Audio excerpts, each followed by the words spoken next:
Uma produção WGBH Boston associada a Harvard University. Qual a coisa certa a fazer?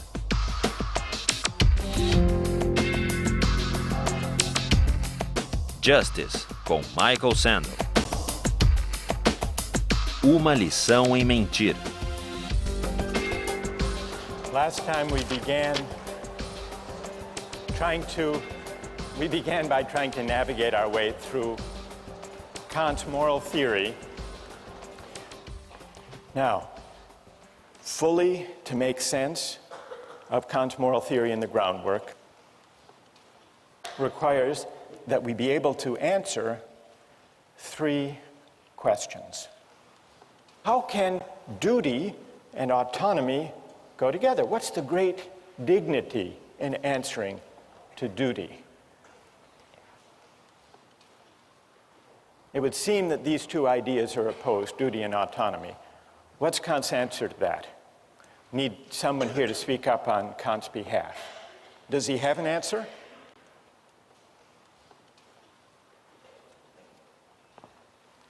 Yes, go ahead, stand up.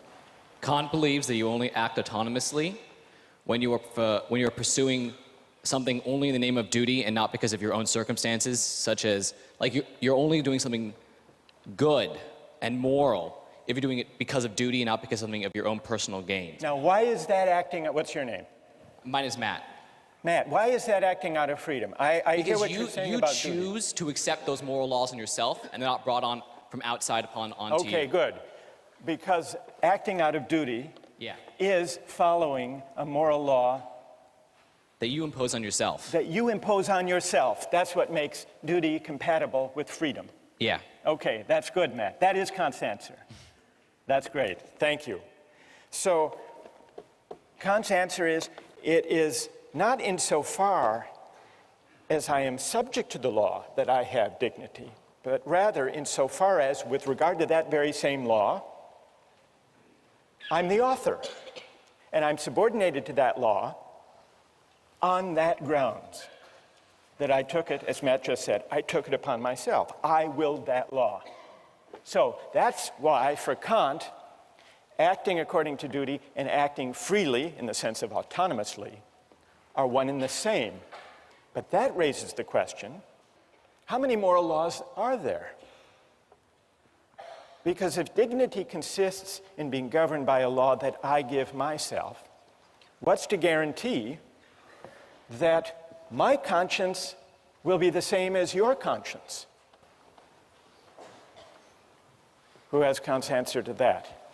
Yes? Because a moral law is not contingent upon subjective conditions. It would transcend all particular differences between people, and so would be a universal law.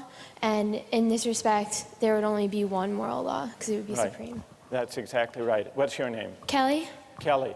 So Kelly, Kant believes that if we choose freely, out of our own consciences, the moral law, we're guaranteed to come up with one and the same moral law.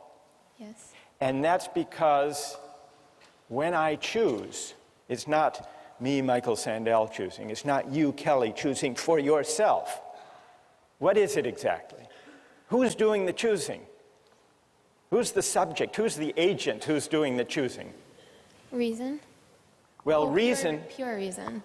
Pure reason. And what you mean by pure reason is what exactly? Well, pure reason is, like we were saying before, not subject to any external conditions that may be imposed on it. Good. So. That's great. So the reason that does the willing, the reason that governs my will when I will the moral law, is the same reason that operates when you choose the moral law for yourself. Yes.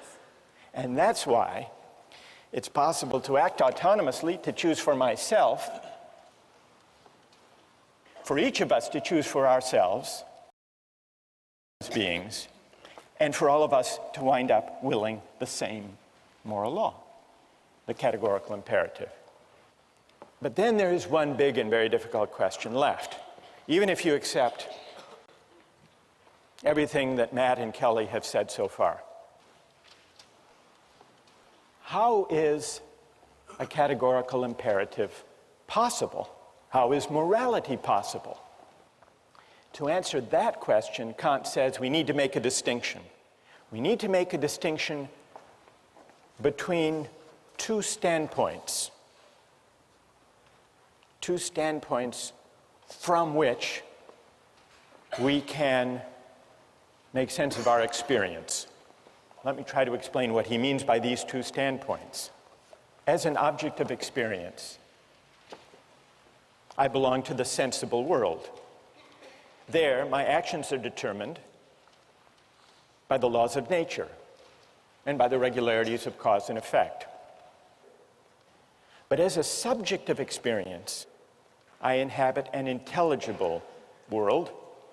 Here, being independent of the laws of nature, I am capable of autonomy, capable of acting according to a law I give myself. Now, Kant says that only from this second standpoint can I regard myself as free. For to be independent of determination by causes in the sensible world is to be free. If I were wholly an empirical being, as the utilitarians assume, if I were a being wholly and only subject to the deliverances of my senses, to pain and pleasure and hunger and thirst and appetite, if that's all there were to humanity, we wouldn't be capable of freedom, Kant reasons. Because in that case, every exercise of will would be conditioned by the desire for some object. In that case, all choice would be heteronymous choice, governed by the pursuit of some external end. When we think of ourselves as free, Kant writes, we transfer ourselves into the intelligible world as members and recognize the autonomy of the will. That's the idea of the two standpoints. So, how are categorical imperatives possible? Only because the idea of freedom makes me a member of an intelligible world. Now, Kant admits we aren't only rational beings. We don't only inhabit the intelligible world, the realm of freedom. If we did,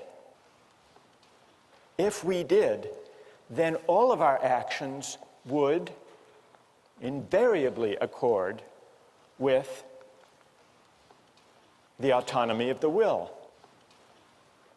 But precisely because we inhabit simultaneously the two standpoints, the two realms, the realm of freedom and the realm of necessity,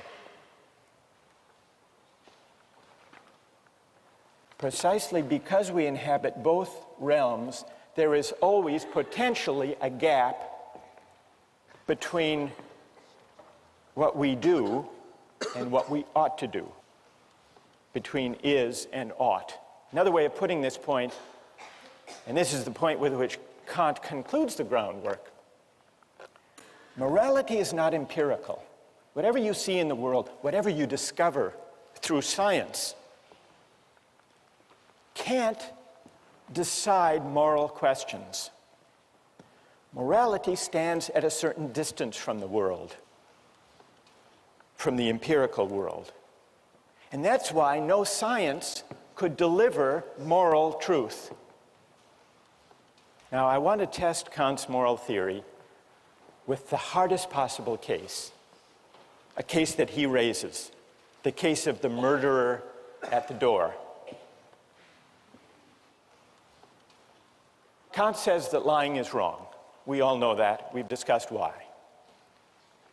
Lying is at odds with the categorical imperative. A French philosopher, Benjamin Constant, wrote an article responding to the groundwork where he said this absolute prohibition on lying is wrong. It can't be right.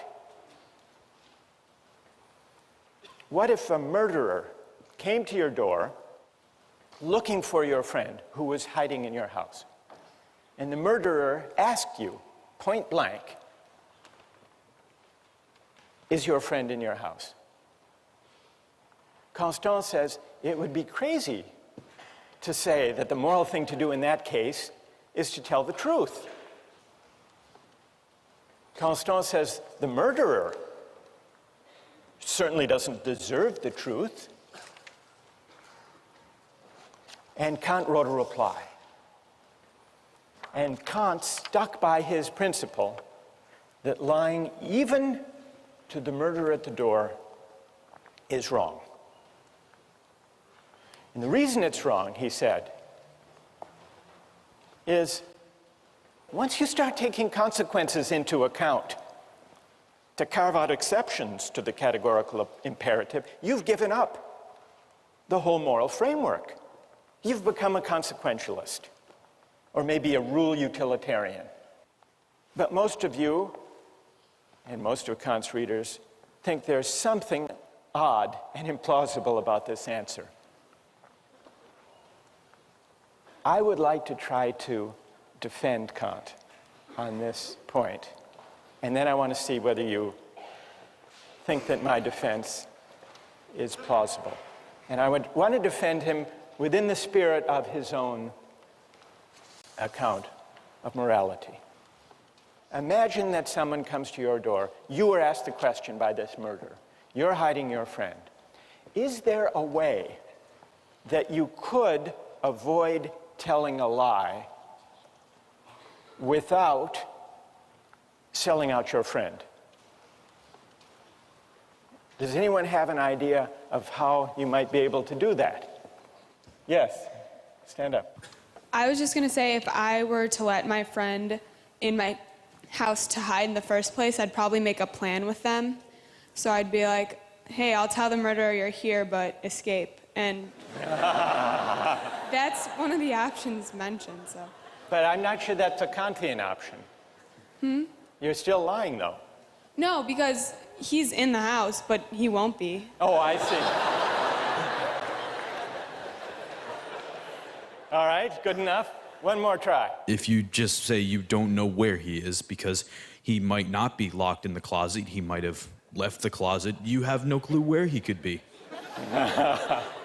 So you would say, I don't know, which wouldn't actually be a lie because you weren't at that very moment looking in the closet. Exactly. So it would be, strictly speaking, true, Yes. and yet possibly deceiving, misleading. But still true. What's your name? John. John. All right, John has, now John may be onto something. John, you're really offering us the option of a clever evasion that is, strictly speaking, true.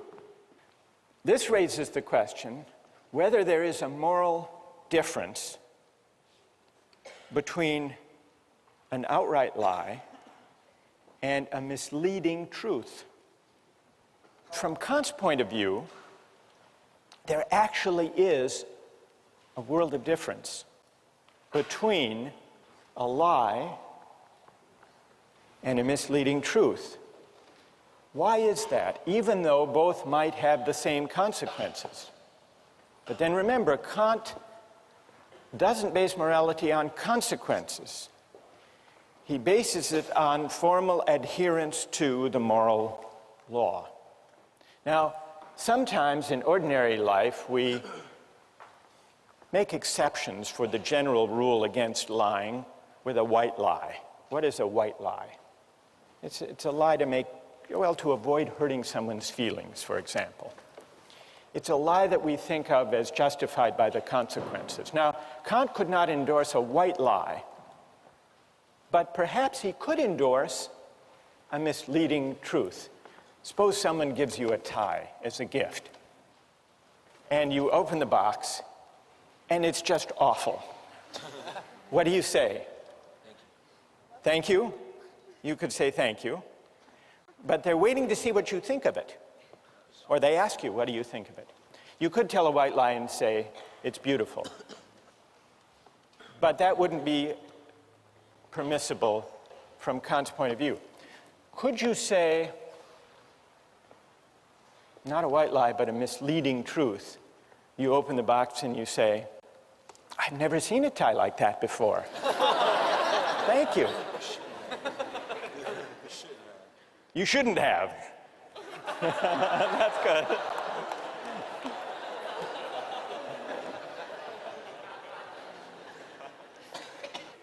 Can you think of a contemporary political leader who engaged?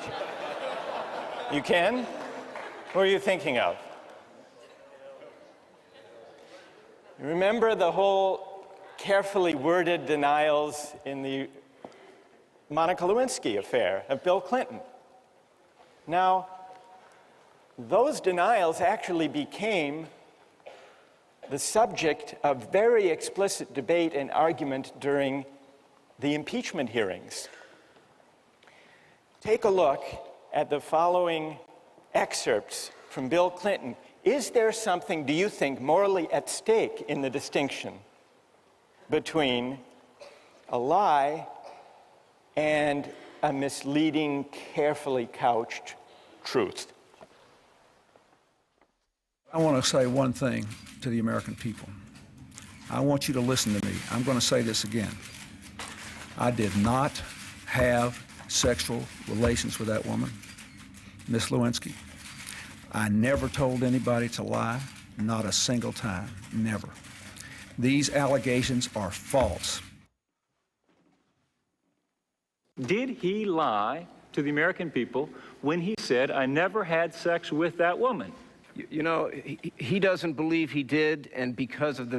May I explain, Congressman? What he said was to the American people that he did not have sexual relations. And I understand you're not going to like this, Congressman, because you will see it as a hair-splitting, evasive answer. But in his own mind, his definition was not... Okay, I understand that argument. Okay. All right. So there you have the exchange. Now, at the time, you may have thought this was just a legalistic, hair-splitting exchange between a Republican who wanted to impeach Clinton and the lawyer who was trying to defend him. But now, in the light of Kant, do you think there is something morally at stake in the distinction between a lie and an evasion, a true but misleading statement? I'd like to hear from defenders of Kant, people who think there is a distinction. Are you ready to defend Kant? Well, I think when you try to say that lying and misleading truths are the same thing, you're basing it on a consequentialist argument, which is that they achieve the same thing. But the fact of the matter is, you told the truth, and you intended that people would believe what you were saying, which was the truth, which means it is not morally the same as telling a lie and intending that they believe it is the truth, even though it's not true. Good. What's your name? Diana. So Diana says that Kant has a point here. And it's a point that might even come to the aid of Bill Clinton. And that is, well, what about that? Someone over here. For Kant, motivation is key. So if you give to someone because primarily you want to feel good about yourself, Kant would say that has no moral worth. Well, with this, the motivation is the same. It's to sort of mislead someone, it's to lie, it's to sort of throw them off the track, and the motivation is the same. So there should be no difference. Okay, good. So here, isn't the motive the same, Diana? What do you say to this argument that, well, the motive is the same? In both cases, there is the attempt, or at least the hope, that one's pursuer will be misled. Well, you could look at it that way, but I think that the fact is that your immediate motive is that they should believe you. The ultimate consequence of that is that they might be deceived and not find out what was going on.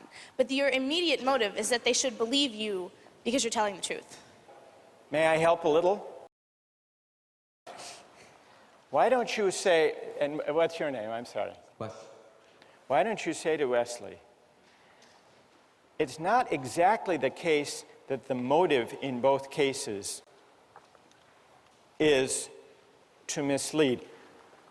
They're hoping that the person will be misled by the statement, I don't know where they are, or I never had sexual relations. You're hoping that they will be misled, but in the case where you're telling the truth, your motive is to mislead while at the same time telling the truth and honoring the moral law and staying within the bounds of the categorical imperative. I think Kant's answer would be, Diana, yes? Yes. You like that? I do. Okay, so I think Kant's answer would be, unlike a falsehood, unlike a lie, a misleading truth pays a certain homage to duty. And the homage it pays to duty is what justifies that even the work of evasion. Diana, yes? You like? Okay. And so there is something, some element of respect for the dignity of the moral law in the careful evasion, because Clinton could have told an outright lie, but he didn't. And so I think Kant's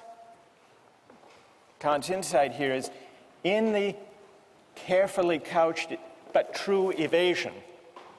There is a kind of homage to the dignity of the moral law that is not present in the outright lie. And that, Wesley, is part of the motive. It's part of the motive. Yes, I hope he will be misled. I hope the murderer will run down the road or go to the mall looking for my friend instead of the closet. I hope that will be the effect. I can't control that. I can't control the consequences. But what I can control is standing by and honoring, however I pursue the ends I hope will unfold, to do so in a way that is consistent with respect for the moral law. Wesley, I don't think, is entirely persuaded, but at least this discussion brings out some of what's at stake, what's morally at stake in Kant's notion of the categorical imperative.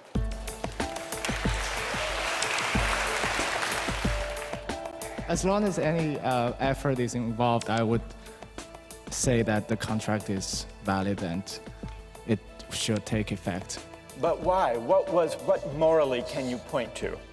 For example, two people agree to be married, and one suddenly calls the other in 2 minutes say, I changed my mind. Does the contract have obligation on both sides? Well, I'm tempted to say no. Fine.